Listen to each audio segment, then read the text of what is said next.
બનાસકાંઠાથી મહત્વના સમાચાર સામે આવી રહ્યા છે। બનાસકાંઠા જિલ્લાના અમીરગઢ તાલુકા પાસેથી બનાસ નદીમાં નવા નીરની આવકમાં વધારો થયો છે। માઉન્ટ આબુ અને ઉપરવાસમાં પડેલા ભારે વરસાદના કારણે બનાસ નદીમાં નવા નીર આવ્યા છે।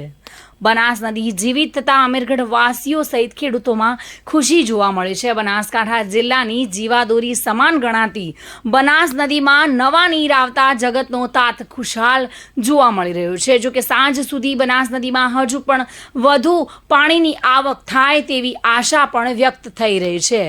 જો કે બનાસમાં નવા નીર આવવાથી ચોથ તરફ માહોલમાં ખુશહાલી જોવા મળી રહી છે। અમીરગઢ પંથકમાંથી વહેતી બનાસ નદીમાં નવા નીર આવતા લોકોના ટોળે ટોળા વધામણા કરવા માટે ત્યાં ઉતરી પડ્યા હતા। જીતુ સોલંકી સાથે bureau report, today Gujarati news.